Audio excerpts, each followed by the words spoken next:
disgusting. Yeah. Yeah, you guys are pretty gross. Yeah, thanks. I know. I know. Thank you. I know.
I'm sad I have to have this conversation, truthfully. These kinds of conversations are not fun for me.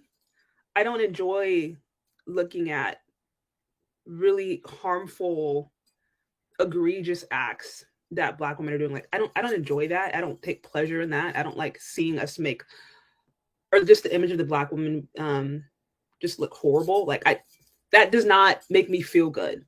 But it gets to a certain point sometimes where the actions are just so egregious, or they're just so all over the place that you have to address it. Like, unless I like live under a rock somewhere, or I'm just not on social media at all. Some things are just too blatant. So I want to preface this by saying, and the fact that I even have to say this is part of the problem.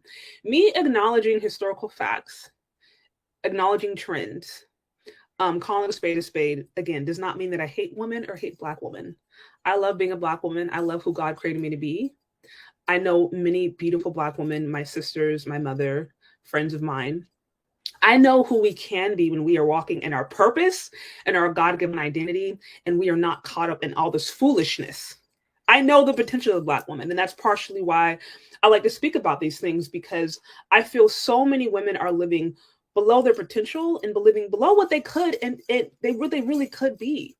But unfortunately, it seems like we are in a society where the worst aspects of our behavior are promoted and celebrated and funded. And so we can try to, push the other way, shift the blame to other person, shift the blame over there.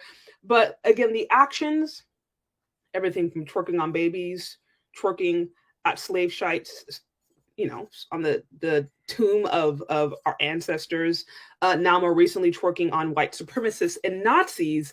It's like this, the behavior is becoming so egregious and so out of hand that to not address it is to just be completely irresponsible and to not really care, in my opinion, about younger generations, or at least, not care to have an alternate message out there.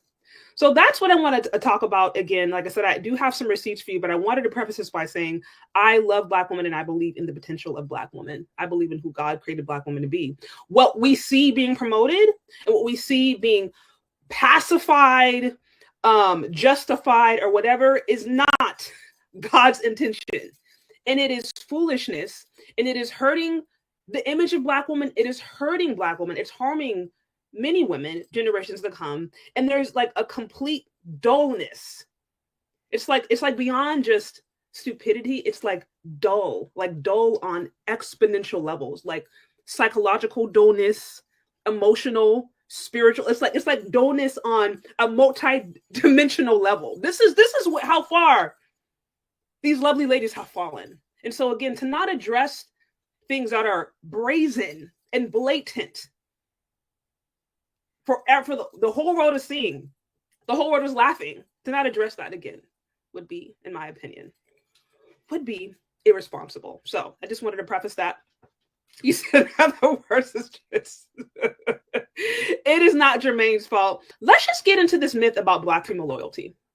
And the reason I say it's a myth is because it is exactly that. This whole idea that Black women have just been so undyingly loyal to Black men for the last couple of hundred years, that only Black men have been traitors, but Black women have been just die hard, supporting the Black community, being the backbone of the Black community, saving the Black community, that there's never, ever, ever been, there's never been a traitor. There's never been a woman out there who's been raccooning. That's never existed. That idea is a myth. Y'all know it. Many of y'all in the comment section, Ben said this, men have said this for quite some time. And quite frankly, no one really cares. It's like, because then there's like, you're just go over there. You're just a misogynist or just whatever. You're just a Black man. Whatever it is, fill in the blank. The guy is saying it, no one really cares. But it's like I said, the hypocrisy is just so blatant. For you to really sit here and say that, oh, you're the Black one in the community, and then just to see that time and time and time again, just these examples that are just egregious of really bad behavior, is like, we can clearly see, just based upon anecdotal evidence, that this myth of loyalty among Black women it's false. Truth be told, right? And I don't want to go too much down a tangent, but women are largely loyal to resources, more so than cultural norms, more so than race. I would argue that I think women primarily are low to resources, right? And some could argue maybe there's a biological standpoint behind this, right? Like if you are a woman, you want to be able to make sure that your kids or your offspring have a safe place, safe food, safe landing, whatever. But evidence suggests, and we're gonna cover this off eventually, right? Later on. I've talked about the dating divide, some other material that basically shows how women of all races, for some reason, are all attracted to white men, right? And there's these different theories as to why, but one of the theories is that, okay, these women of other races are attracted to white men because it is the idea of resources, of social status, of social standing, and of money, of clout.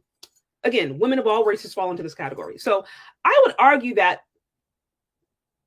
women in general are more hardwired to be loyal to resources than culture. That's not to say that you can't be trained. I do think a woman can be trained.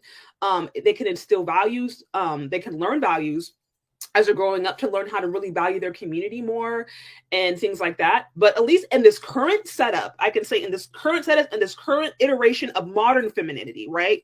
We see women are largely loyal to resources first. Like, I don't think anybody can really debunk that. If anybody can, please let me know. I just think based upon some of the research that I have shown and what we see to be of value among modern women in today's society, like that is not up for dispute. So with that said, if we know women are loyal to resources, what is this whole myth of Black female loyalty? What is this about? Because like I said, it is a myth. It is a myth. So I want to bring up, let me bring this up for you guys. So when we're talking about Black female loyalty, the backdrop of Black female loyalty is the history, right, of Black people in America, right? And for Black women, the history has been, at the end of the day, that Black women have had access to white men, or white men have had access to Black women since this nation was established. I want to lay that foundation, right? So for all the Black women are loyal, they are so loyal, they're so race loyal, they never step outside. They've been loyal to the Black community to the fault, and therefore now they need to divest, and now they need to date and marry out as if this is like some new idea. That idea is ahistorical, because when you actually understand American history, and we remember how slavery was going on and just how laws were going on, if we just understand how society was organized, white men have had access to Black women literally since the plantation. Here's an example. This is from a musical, I think it's called Slave Play, which is just, that idea is horrible. But it is an example of what I just described, right? An example of what I described. The historical relationship between white men and Black women that goes all the way back to the plantation. Much of it forced, also some of it consensual. This has been going on for hundreds of years.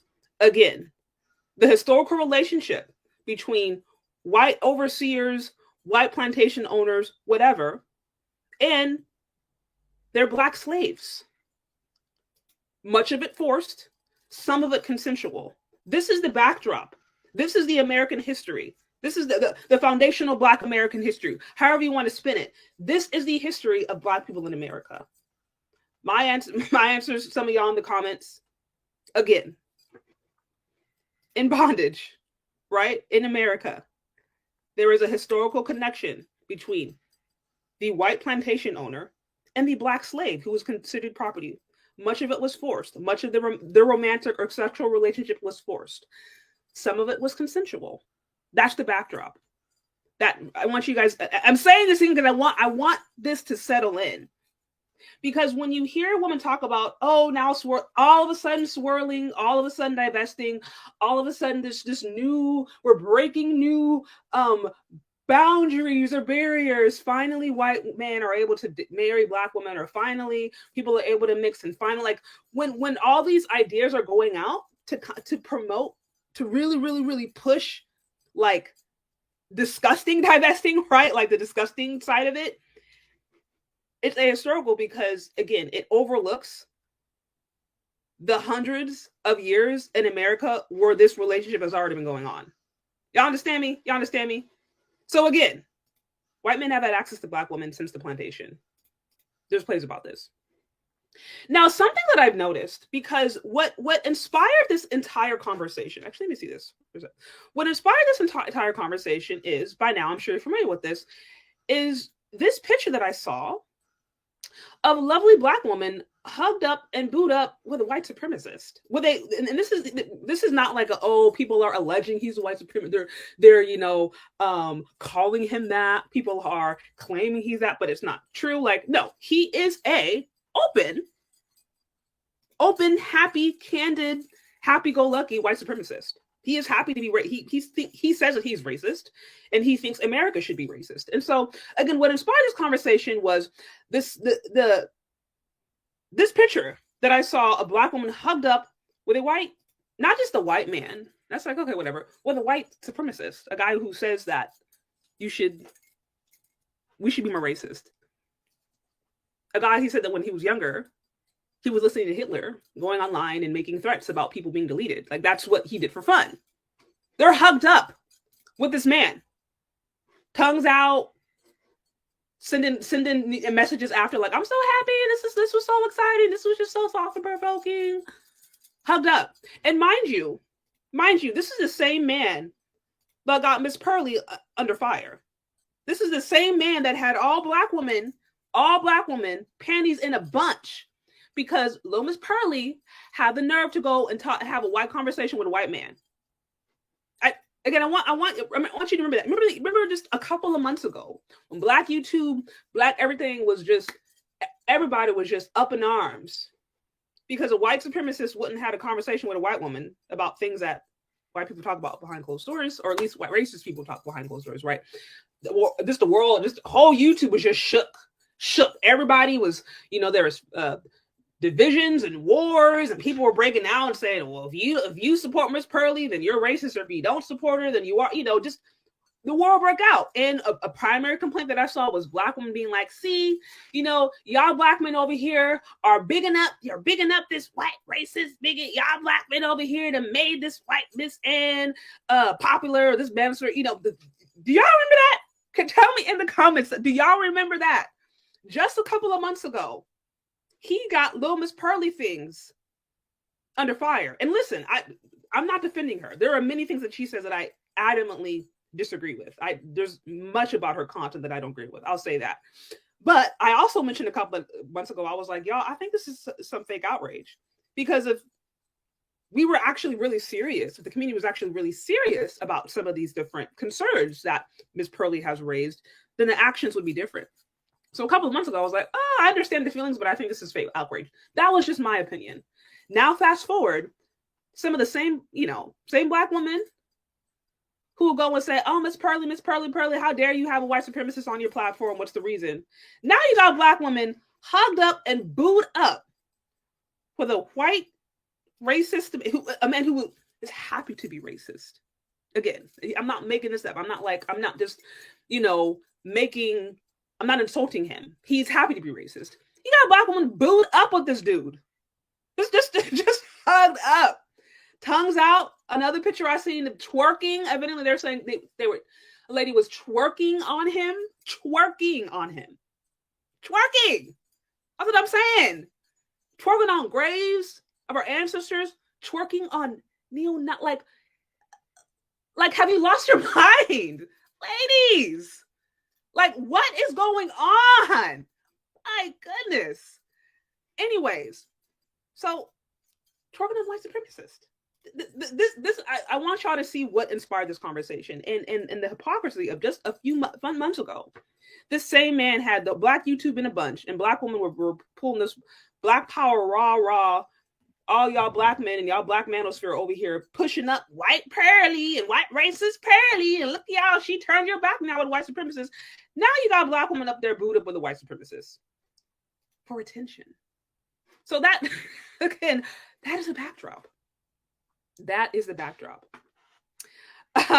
Now, with that said, there is this disgusting and disturbing idea that exists among the black female population that as long as you just flaunt your black African melanin goddess self, then you can turn around your love, can rehabilitate these white neo-Nazi white supremacists. Your love, your African-centered melanin goddess sexiness can rehabilitate these racist, happy racist white men who want to save their community, who want to see the white birth rate go up at the expense of yours, of course.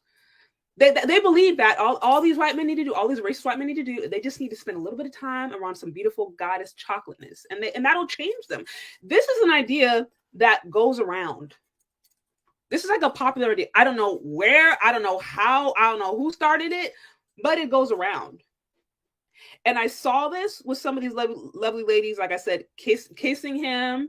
People talking about on the, you go on Twitter, that's a whole cesspool, right?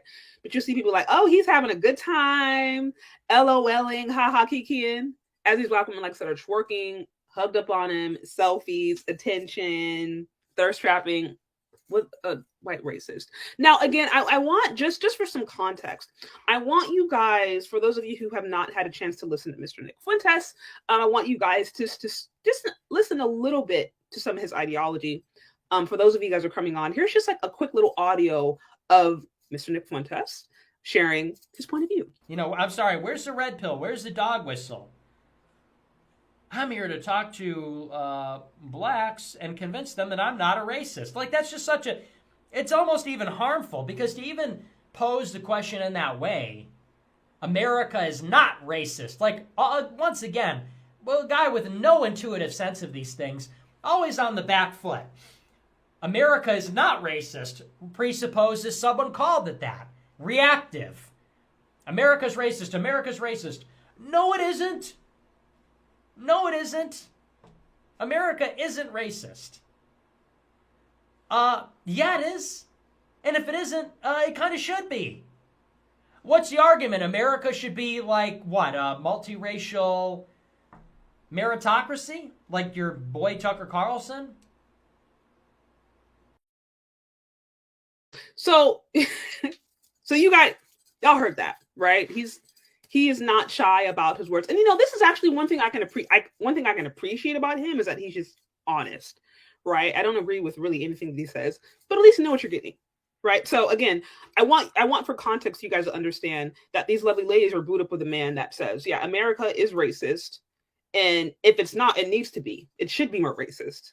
This is the whole idea of multicultural. Like, we don't need that. We need a white America. These are his beliefs. And so this is what the lovely ladies are booed up with. I mentioned before, there's this idea, this very demented idea out there, and quite naive idea, that all a white racist man needs to do is just spend a little bit of time among some beautiful chocolate melanin, and he'll be changed. He will be changed. He will fall in love. He will leave behind his political ideologies. He'll no longer want to save the white race. He'll no longer want to have white children. He'll be happy with having mulatto or mixed children.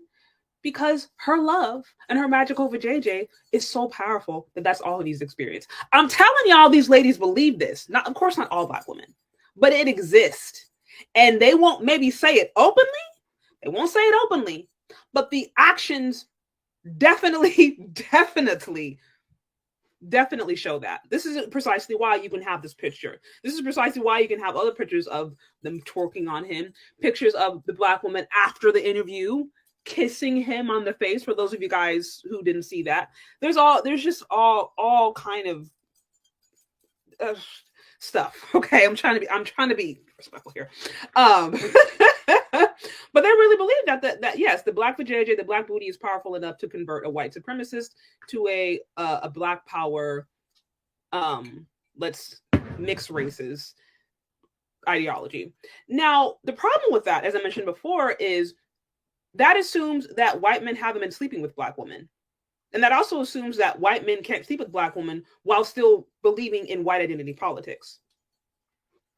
What these lovely ladies don't understand is not only have white men been sleeping with Black women since the beginning of this nation, actually, interracial, if you want to go there, interracial intercourse, mixing of races, has actually been a strategy to try to help deal with the Black problem, right? To essentially help breed out Black folks. Let me turn your attention to this. Oops. Oh, I'm doing a second. Let me turn your attention to this famous math equation, guys. This is not like how do I say this? This is not like a conspiracy theory. This is not made up. This is, Thomas Jefferson, one of the founding fathers, who actually created a math problem that was all about how to breed out the Negro, or how to breed out Black people, essentially. He created a math problem. Here it is. Y'all can actually find it in the National Archives if you have not seen it. Literally type in like Thomas Jefferson's math equation to breed out Black folks. But the whole idea, if you see, he kind of breaks it down mathematically, uses all the numbers, all that. The whole idea is basically like through enough mixing, whether it be forced, right, or whether it be consensual, through enough mixing, you will eventually breed out Blackness. This is an idea, again, of a founding father, Thomas Jefferson, a person who owned slaves, right, who was very much pro-slavery, who profited off of it. And he believed that the way to eventually deal with the Black problem is to breed them out through mixing, through interracial sex. So again, I think this idea that exists, that just because a person will sleep with you of another race, just because they may even find you sexually attractive, doesn't mean at the end of the day they are still not loyal to their political objectives, which excludes you. It is, again, really ignorant, and it's really dangerous, because we have scores and scores and scores of evidence of white men who did not like Black people, who did not believe that Black people should exist, didn't want them to exist, wanted them to be left away, wanted to do away with Black people in America, and they were still sleeping with Black women. Partially as a military strategy, partially as a political strategy. This is not new. This has happened in other nations. You've seen it happen in Latin America. This happened, parts of Asia, China, it happened. They did this in Australia, right? It is actually a political strategy sometimes for different powers that be to come into a nation, and as a way to try to dominate, to mix with the women, as a way to eventually, create, whether it's a traitor class or trade a class of people who will be kind of confused between who they should be loyal to, and then eventually, through time, just breed out that particular culture. This has been going on for some time. And so the same thing, has, of course, the same productive and useful, I guess, powerful military strategy has been applied to Black America, and it's been going on, like I said, since the birth of United States of America. So again, when the lovely ladies think that all they need to do, really all they need to do, is just share their magical Black vajayjay, or whatever it may be, sprinkle their Black girl magic on white supremacists, and they're just going to give up all their racism. They're just going to just believe that everyone should be equal, and they're just going to accept all these mulatto babies and not want to have white babies anymore. These ladies are completely unaware of history. They're unaware of the fact that interracial sex has been going on since the beginning of this nation, actually for the explicit purpose to try to help breed out Black folks. I don't know how else to say that in a way that's just not like blatant. I'm not making this stuff up. Like I said, this was the intention of the founding father of America. This is not just some like random dude. Founding father. You can find this in the National Archives. That is exactly where I got that math equation. So again, yes, the idea of mixed race, that's exactly how it started. The idea of mixed race was actually as a part of a political military strategy. Now, again, with that said, I've always said this before. I know things are a little bit different. I'm not saying that just because you're mixed means that you are whatever. Like, I know not everybody who's together today did it as a part of a military strategy. So that's not what I'm saying. But I'm just saying the context, the reality of the context historically in America, that's what it was about. This is precisely why you had different slave masters who were actually sleeping with their slaves, sometimes even with the offspring of their slaves, things of that nature, partially as a strategy to maintain power. Partially as a strategy. So I know I'm having a little bit of a history lesson here, but I think this is important because when you start to hear some of these ideas that are popular among just pop culture today, especially among a lot of Black women, it's a devoid of an understanding of history. So again, what did we say? White men have had access to Black women since slavery in the plantation. Much of the sexual encounters were forced. Some of it was consensual, meaning both parties wanted it. That's important. It's also important to understand that one of the primary reasons for interracial sex at that time, specifically between white men and Black women, was for domination and control. It's important to understand that was the historical context. I'm not saying that that's necessarily it today anymore, but at that time, that is what it was about. And more importantly, let me see this right here. We have evidence of this as evinced through Thomas Jefferson, the founding forefather, who literally created a math problem on how to successfully breed out Black America through interracial mixing. So it's important to have that as a historical context when you are talking about these relationships. Now, let's move on to what has been the result. What has been the result of this mixture between white men who specifically wanted to mix with Black women as a means of securing control, domination, maintaining power, and Black women who either were forced to or willingly participated in those connections? What was the result? That is what we're going to go over in the next part, right? What was the result of white men who chose to mix with Black women as a result to try to help maintain control, grow wealth, whatever? Now I want to turn your attention to Black female slave owners. Black female slave owners. This is not a really popular subject. This is not it's not a popular topic at all. Usually when you think about the traders in the Black community, quote unquote, those who sold those people out, right? Everybody wants to turn to the mister. Everybody likes to turn to the color purpling, color purpling of Black America, right? The Black man who was out there, owning these slaves and just beating up people and just, oppressing them. Everybody likes to turn to the misters, the color purples. But in reality, that's very much a myth, because while there certainly were, there were Black slave owners and Black male slave owners, the majority of the slave owners that were Black were actually Black women.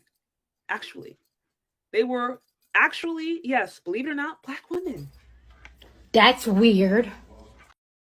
And the thing about it is, this is something that's not really talked about. And again, let me preface this by saying, I'm not here saying that there was like an equal amount of Black slave owners as white slave owners. That's just not true. We know it was the overwhelming majority of slave owners were not Black, right? But for the small percentage of those who were and those collaborators, they were overwhelmingly Black women. And the reason that's important is because many times the product of white men, again, white race or racist men or men who wanted to maintain political power control, many times the product of those white men who married Black women who wanted to work along with them was slavery, it was building an empire, and it was basically them coming together to be able to collaborate for the explicit purpose of maintaining power, for the explicit purpose of being able to maintain the empire, and in this case, to be able to purchase more slaves and get more money. So I want to give you, I just have a couple of examples, and there are more, but there's a couple of examples of Black female slave owners who, yes, actually collaborated with other European settlers at that time for the explicit purpose of engaging in the slave trade so that they could get money and they could get resources. I turn your attention right now to Madame Tinubu. She was a Yoruba woman. She was widowed after having 2 sons.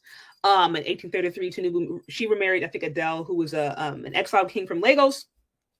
With the marriage, she began to accumulate economic and political power. Using her husband's connections, she built a successful business trading slaves with Europeans. She was widowed again, but continued to expand her trade network by monopolizing slaves and palm oil and offering firearms obtained from the Europeans, which increased her wealth during the Yoruba Wars of the 1840s and 1850s. Also, you guys, it's important to note here, if you look at the 1840s and 1850s, she was engaging in the slave trade at the time that it was illegal.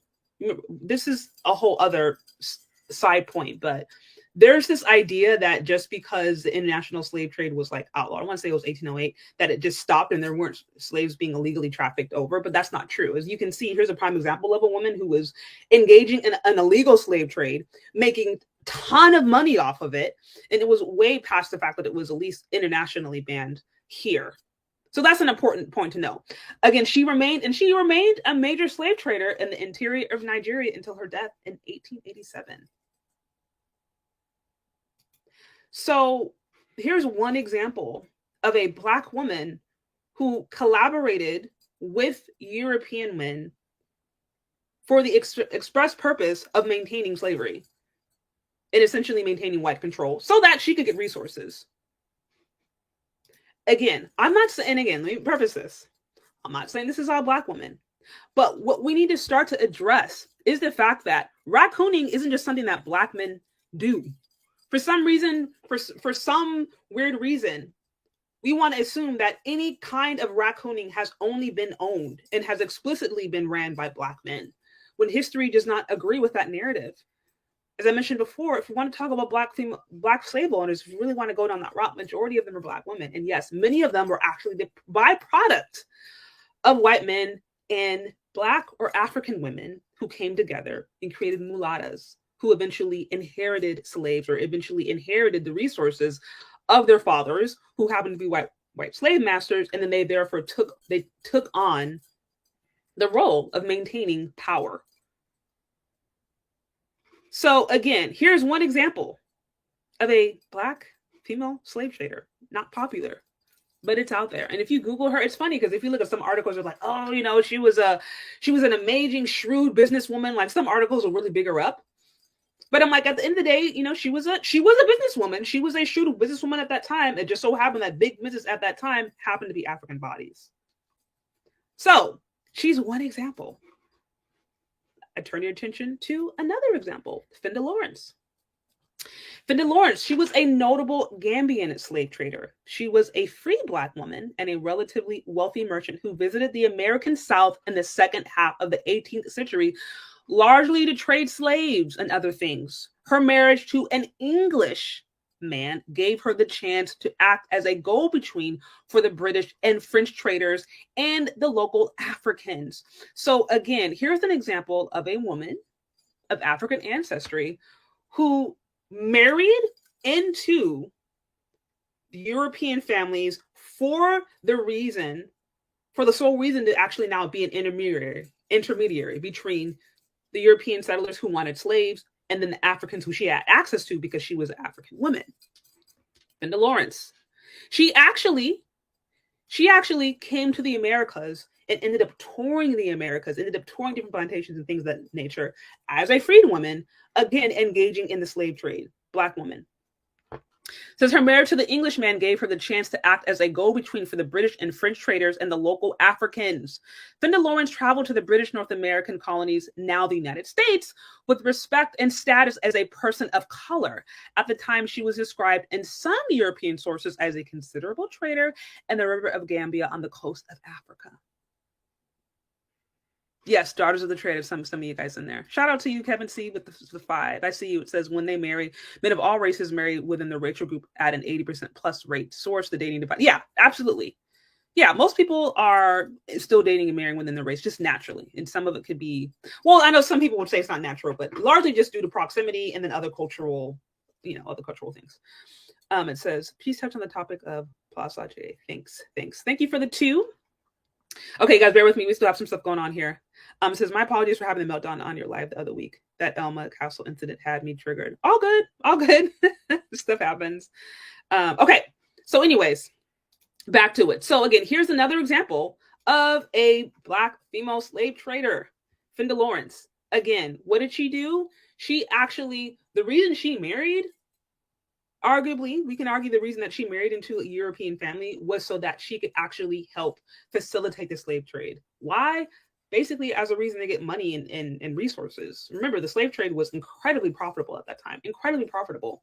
So to be a shrewd business person in that time, to be a shrewd capitalist, right, at that time, would be to engage with African bodies. There's really no way around it. So this is exactly why she decided to marry and to collaborate into the family so that she could help sell out her people and then eventually get more money. Black female slave traders. So again, when we want to talk about Black women have always been loyal. History does not agree.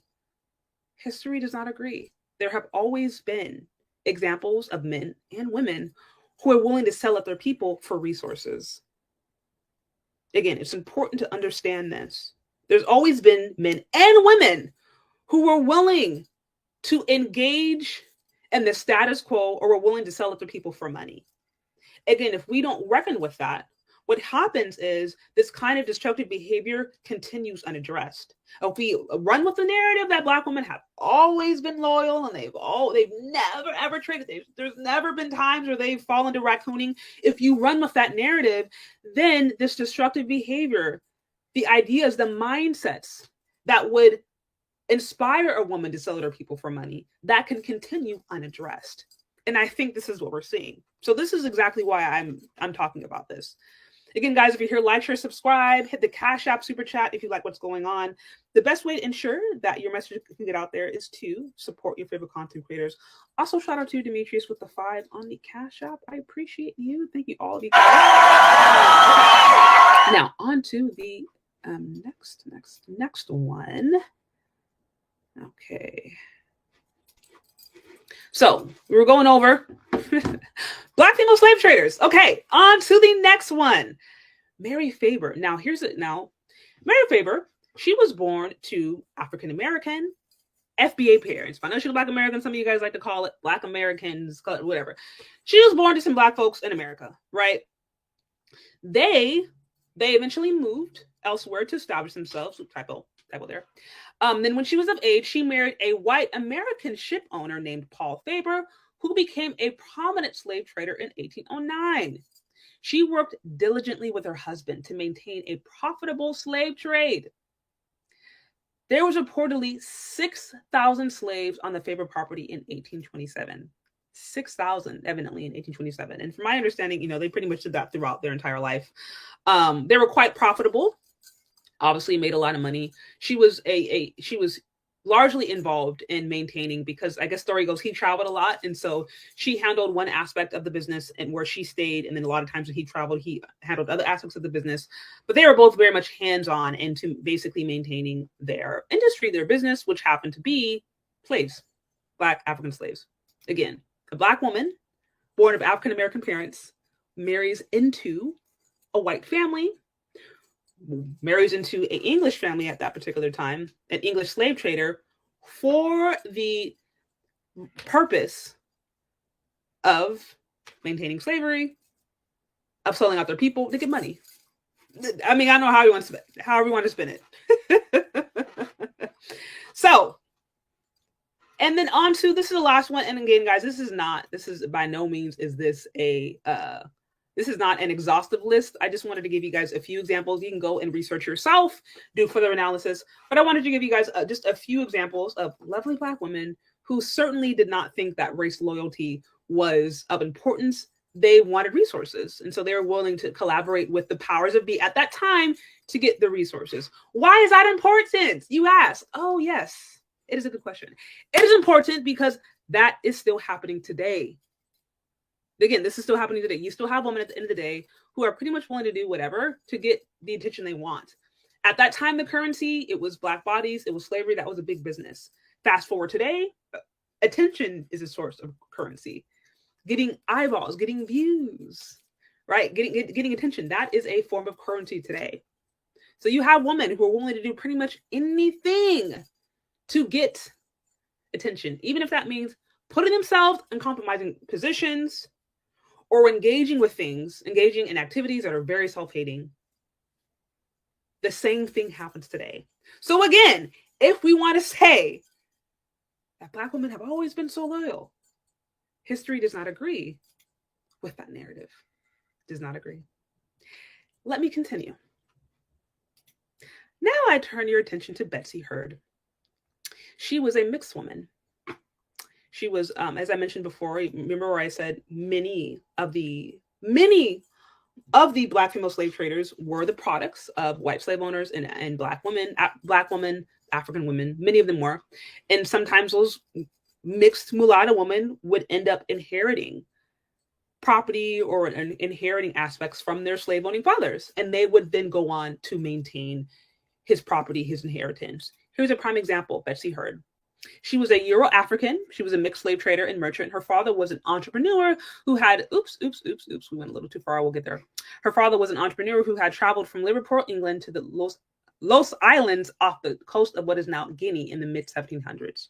Her mother was African. Heard's father sent her to England, most likely near Liverpool for study. Upon completing her studies, she returned to West Africa and set up a trading post on the Faber River, following her father's trade.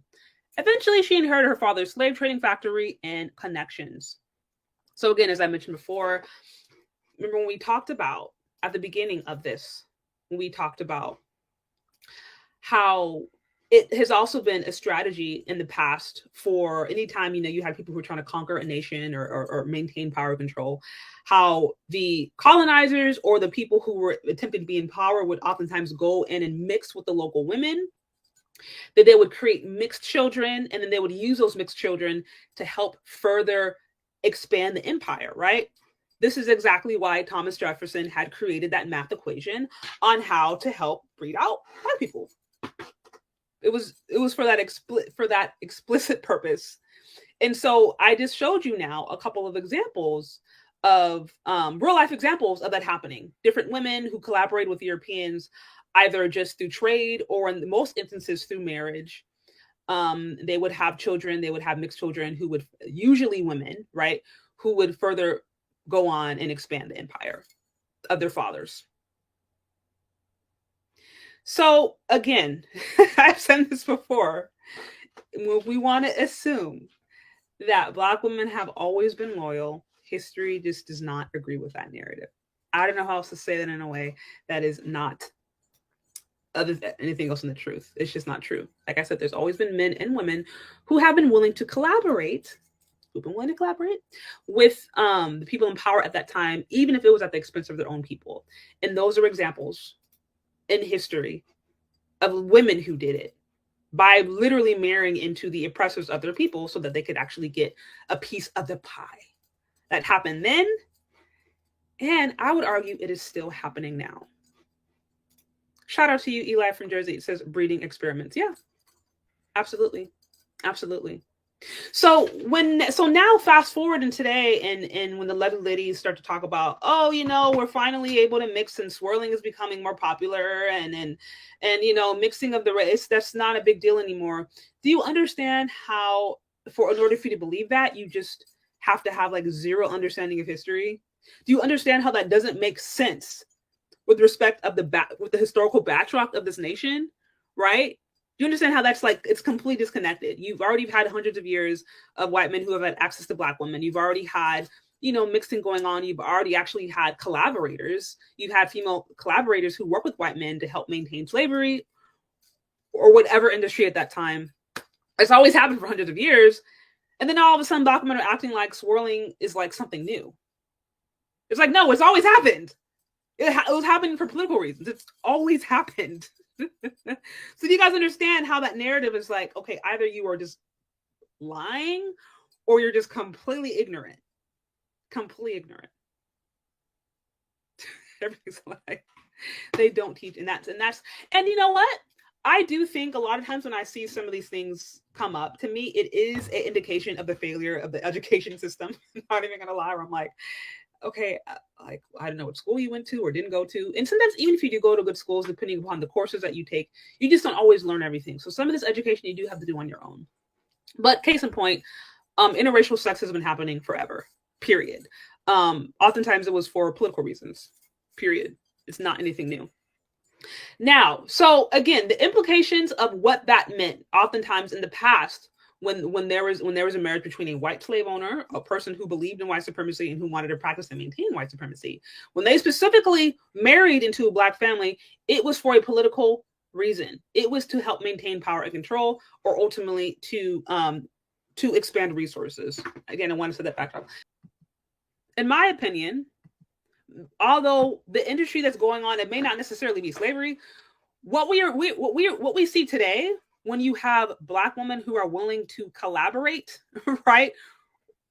Who are willing to collaborate with people who don't like them, we see this. We see this kind of behavior. The daughters of the trade, some of you guys are familiar with that. They're still with us today. Back in the day, you had women who were willing to collaborate with the powers that be just to get money and attention. They're willing to do that.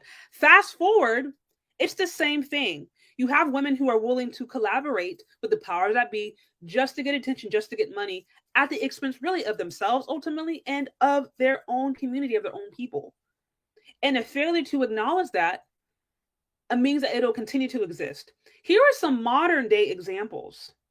Here's some modern day examples of what we see being glorified, right? Here, this disgusting movie, Neo Ned. I think I told you guys about it. I was like, if you guys want me to review that, let me know. I didn't even get to the whole thing. I think I watched like the first couple of minutes of it and I was like, this is so egregious. But also I think in some ways really important because it helps us understand not only the ideology, but it helps us understand the narrative that is being pushed to these ladies to this day.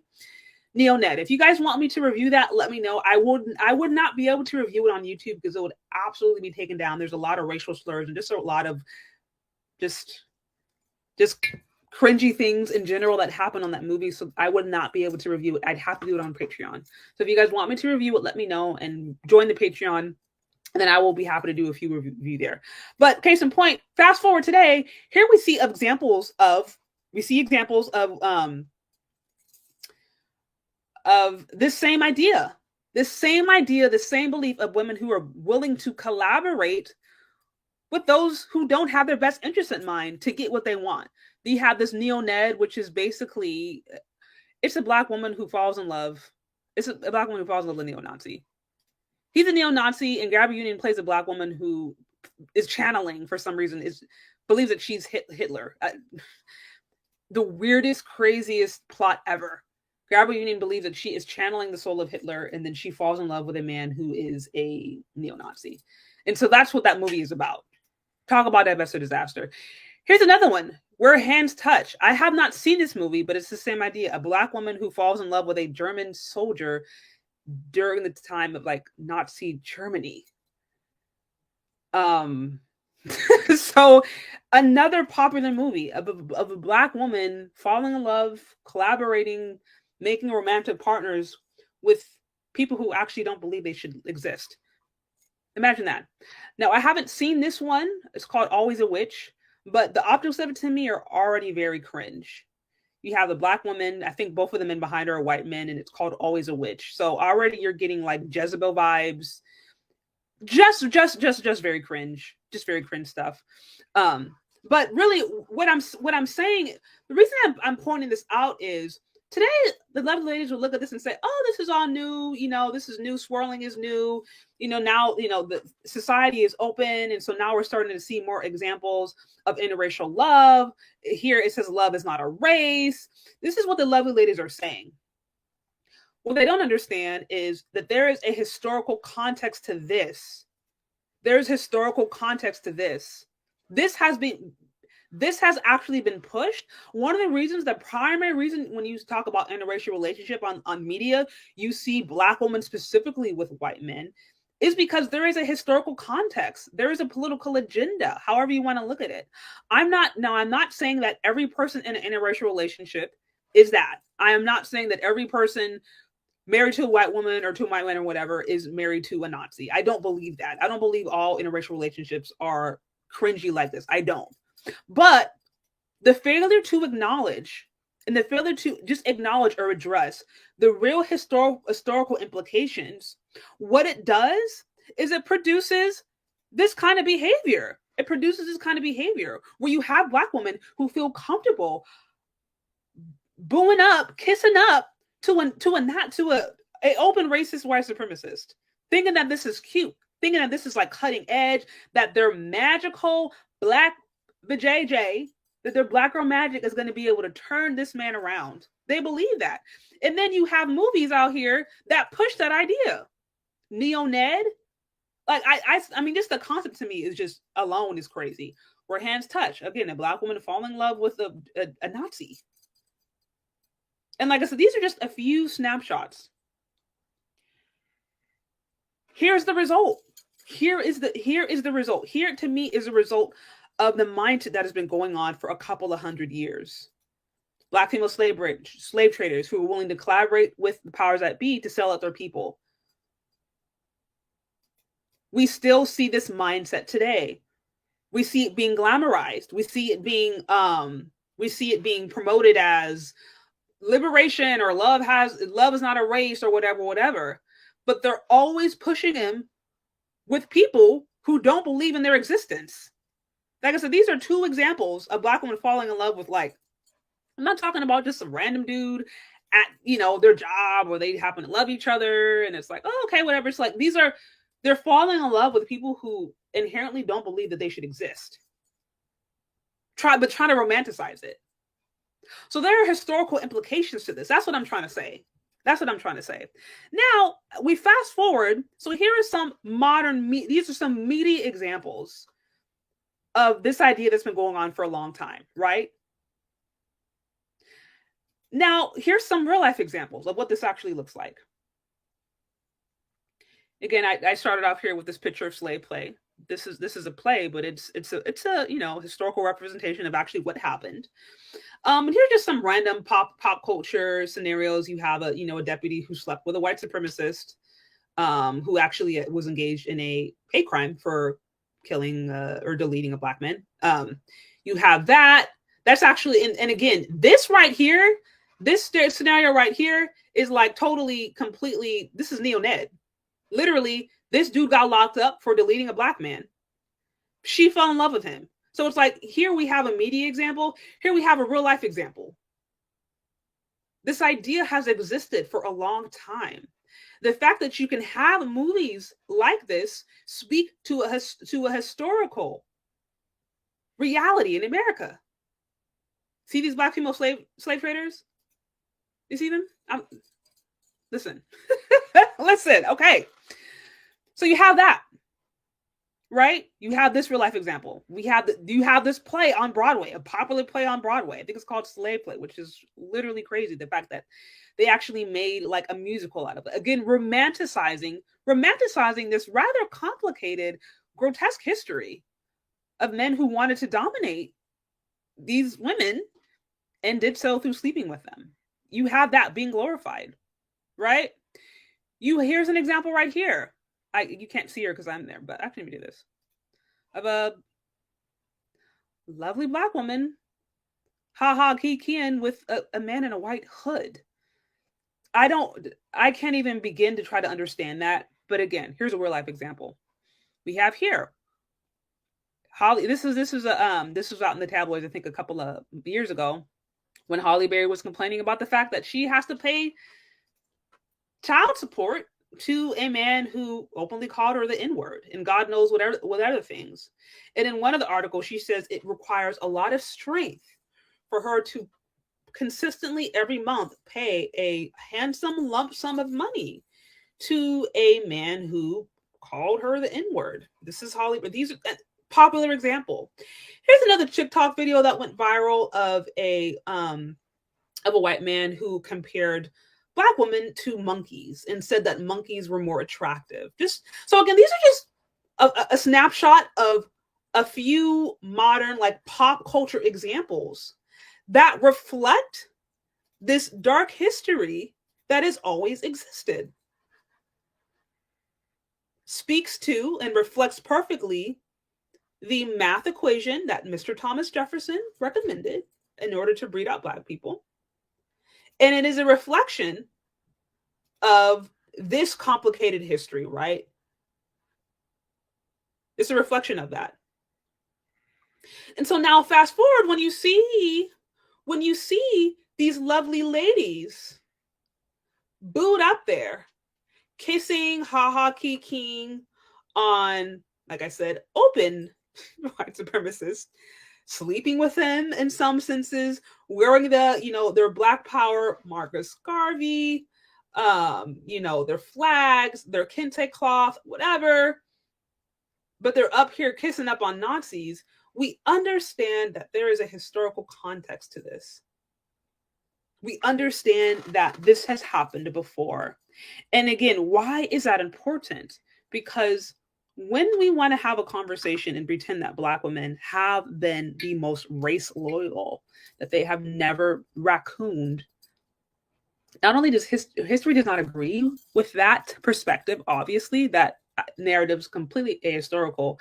Actually, it overlooks the damage that has been done by Black women who have chosen to collaborate with the powers that be at the expense of their own people. It overlooks that.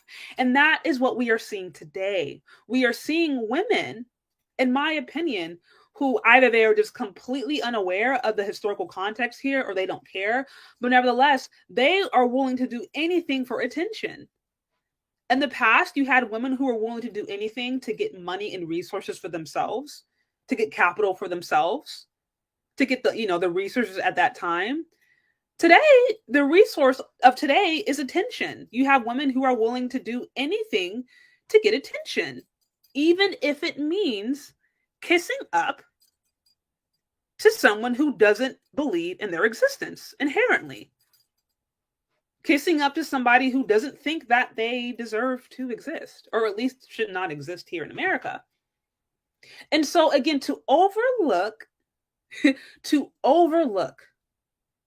how dangerous that is, to overlook the damage that has been caused specifically from the women who chose to collaborate with those who did not believe in their existence, who don't even like their community. To overlook that means that kind of behavior continues. It continues and it causes more damage. And then it wreaks harm, havoc on future generations. And then you have other young children, other young girls who grow up thinking that, oh, it's not a big deal, thinking that, I can twerk on a white supremacist. All I have to do is just show him my beautiful Black body, or all I have to do is just show him that I'm not like other Black people, or I'm nice, or I'm this or that, and he'll change his ways, and he won't necessarily want to delete me, or he won't mind having a lot of babies. He won't want to have kids look like him anymore. All he has to do is just sleep with me, and then now he'll change. Like, you have young girls growing up thinking that they have the power to change the ideals and the beliefs of these guys. Again, not understanding that actually, no, not only are you not going to change them, there are some guys out there who specifically target Black women because they want to align with the Thomas Jefferson ideology. They want to practice and maintain his ethos and ethics. That's what they want to do. So that's what I'm saying. That's what I'm saying. It's like when we overlook that, when we pretend like Black women